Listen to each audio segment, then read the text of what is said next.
변호사님, 최근에 모바일 신분증 위조가 쉽게 이루어진다는 기사를 본 적이 있는데요. 네네. 미성년자가 신분증을 위조하면 어떤 처벌을 받는지 알려주세요. 우리 시대 때는 이제 보통 실물을 가지고 하잖아요. 뭐 면허증이나 보통 주민등록증이니까 진짜 옛날에는 거기다가 막 볼펜으로 막 이렇게 하는 경우도 있었어요. 숫자를 조금 변경을 한다든지 뭐 그렇게 해가지고 뭐 어디 술집을 가거나 뭐 그런 식으로 하는 경우들이 있었는데 요즘에 모바일 신분증이죠 이게. 거기 앱에서 이렇게 클릭해서 들어가면은 거기에 뭐 생년월일 이런 것도 있고 근데 그것들을 또 위조를 하더라고. 그래서 저는 처음에 요즘 애들 그거 대단하다. 본인 기술이 되게 대단한가 싶었는데 그걸 보니까 이제 본인이 하는 건 아니에요. 요청을 하는 거야. 텔레그램이나 이런 데서 하는 친구들이 있더라고. 그 사람 다 성인이겠지. 비싸지도 않아요. 몇만 원? 몇만 원을 주면은 바로 이걸 딱 주는 거예요. 그래서 처음에는 저는 그 생각을 했거든요. 그 앱을 이렇게 열어보시면은 글자도 막 흐르죠. 이렇게 위에 뭐 위조 변조 뭐 이런 것도 있고 옆에 현지 시간, 왜냐면 그게 지금 어디서 만든 게 아니다 이런 것들을 확인하기 위해서 그렇게 되어 있고 또 QR 인증 뭐 이런 것도 있기 때문에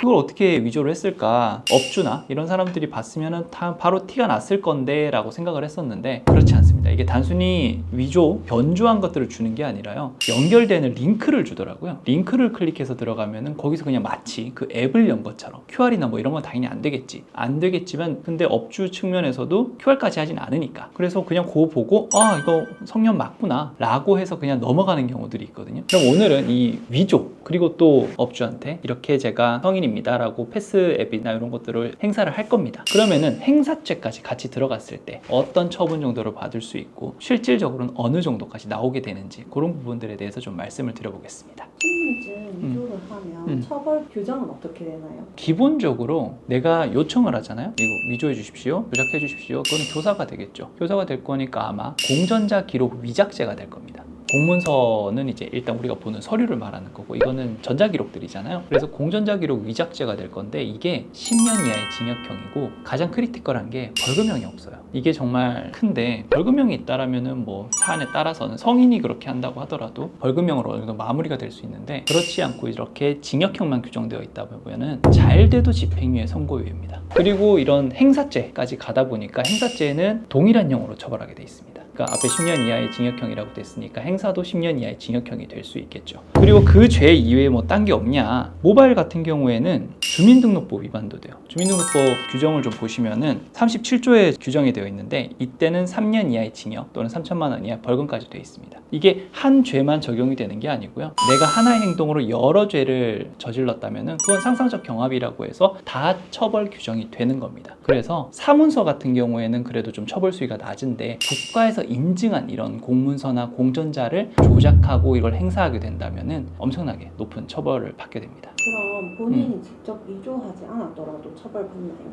직접 위조하지 않는다고? 어떤 경우가 있을까요? 아까 제가 말씀드린 거는 돈을 주고 일단 내가 위조해 달라고 하는 거잖아. 그죠? 그게 일단 뭐 교사가 될 수도 있는 것들이고 거기서 어쨌든 공범이 되는 건데, 그렇지 않고 볼 수 있다라면은 위조된 걸 내가 우연히 뭐 받았다든지 그런 상황이 있을 수는 있겠는데, 그렇다 하더라도 위조된 건 내가 알잖아. 그걸 행사했다라는 건 똑같이 공전자 위작된 그것들을 행사했다라는 측면에서는 동일하게 처벌을 받을 수 있게 되는 거죠. 그럼 위조한 신분증을 사용하고 나서 컨트롤을 받으려면 어떻게 해야 되나요? 경험상에 의하면 만 14세는 다 넘었어요. 성인 행세를 하려면. 그래도 만 14세가 왜 중요하냐면은 이게 촉법의 문제가 될 수 있는 거잖아요. 그럼 만 14세 이전의 나이라면 어차피 경찰 단계에서 바로 소년 보호 단계로 넘어갈 겁니다. 그런데 뭐 고등학생이나 이런 경우에는 검찰로 일단 넘어간단 말이죠. 검찰에서 결정을 하게 됩니다. 그래서 일반 형사 사건으로 보낼 건지 아니면은 소년 보호 사건으로 보낼 건지. 그러면은 당사자 입장에서는 반성문이나 이런 것들을 필요한 단계가 두 번이 있을 수 있어요. 검찰 단계에서 어쨌든 반성을 하고 이런 것들을 해서 소년 보호로 넘어갈 수 있도록 하는 게 첫 번째로 필요할 거고요. 소년 보호 사건으로 다행히 잘 넘어갔다고 하더라도 거기서 이제 처분이 낮은 처분을 받아야 될 거잖아요. 가정 보호라든지 그 정도 선에서 마무리를 하려면 그때도 또 반성문이나 이런 게 필요하죠. 그래서 반성문에 그럼 어떤 것들이 들어가야 될까? 첫째는 제일 하지 말아야 될 게 변명을 하시면 안 됩니다. 왜 그렇게 했는지는 될 수가 있죠. 내가 이걸 뭐 어디 담배를 사기 위해서, 어떤 기념을 위해서, 술을 좀 마시기 위해서 현금하게 했다, 이런 정도의 경위 설명은 될 수 있는데, 어떤 반성문들을 좀 많이 받아보면은 자기 변명으로 일관되는 경우들이 되게 많아요. 내가 잘못한 거에 대한 반성보다는 누가 이렇게 쉽게 할 수 있다고 하더라, 그 친구 아니었으면 제가 안 했을 겁니다, 이런 식의. 그거는 반성이 아니잖아요. 변명이잖아요. 핑계잖아. 그런 것들을 좀 조심을 하셔야 되고, 또 문제가 되는 것들이, 반성문이 한 번 쓰고 말아버리면 그나마 좀 다행인데 보통은 몇 번을 쓰거든요. 반성문을 좀 써보신 분들은 아시겠지만 두 번째, 세 번째 딱히 쓸 말이 없어지는 경우들이 있어요. 그러면은 마치 장난처럼 막 그렇게 내용들을 쓰시는 경우들이 있거든요. 그런 것들은 절대 하시면 안 됩니다. 어떤 분들은 그렇게 물어보세요. 아, 이렇게 써도 이거 검사님, 뭐 판사님이 읽어보시나요? 안 읽어보실 것 같은데? 절대 그렇지 않습니다. 검사도 그렇고 판사도 그렇고요. 당사자가 제출한 서류는 꼼꼼하게 다 읽어봅니다. 예전에 제가 맡았던 사건의 반성문에다가 막 이상한 내용들을 막 적어놓은 거야. 판사님 그거 다 읽어보시고 엄청 그때 혼내셨거든요. 차라리 횟수를 줄이시고 내용을 좀 풍성하게 하시는 게 맞지, 단순히 횟수 늘리는 거에 집착을 하시는 건 좋지 않습니다. 그 다음에 부모님 탄원서가 보통은 될 수 있어요. 미성년자는 왜 미성년자입니까? 자기가 어떻게 하든 그 부분에 있어서 책임을 질 수 있는 그런 능력들이 미약하기 때문이죠. 그럼 그걸 옆에서 컨트롤 해줄 수 있는 존재가 바로 부모님이기 때문에 부모님의 선처 탄원서는 꼭 필요합니다. 단순히 이 아이가 착한 아이다, 뭐 이런 것들은 정말 우연히 발생한 거다, 이런 내용을 적으시라는 게 아닙니다. 지금 발생한 내용에 대해서는 충분히 인지를 하시고 앞으로의 상황에 대해서 이 아이를 어떻게 교육을 할 건지 그 부분에 대해서 좀 상세하게 적으셔야 돼요. 뭐 기존에 뭐 학교나 이런 것들에만 내가 좀 집중을 했다라든지, 그럼 앞으로 일반적인 생활에 있어서 어떻게 더 케어를 할 건지, 그런 부분에 대해서 교육은 어떤 식으로 시키실 건지, 이런 부분들에 대해서 정말 좀 상세하게 적으실 필요가 있어요. 그래야 기존에는 그런 부분들에 대한 교육이 좀 부족하고 관심이 좀 적어서 아이가 순간적으로 일탈을 한 거다. 그런데 앞으로 이제 부모님도 그렇고 다른 가족도 그렇고 이런 사람들이 더 아이를 지켜보고 케어할 거니까 이런 문제는 더 이상 발생하지 않겠구나 라는 생각을 좀 심어주셔야 돼요. 그래서 이 부분도 좀 신경을 많이 쓰셔야 됩니다.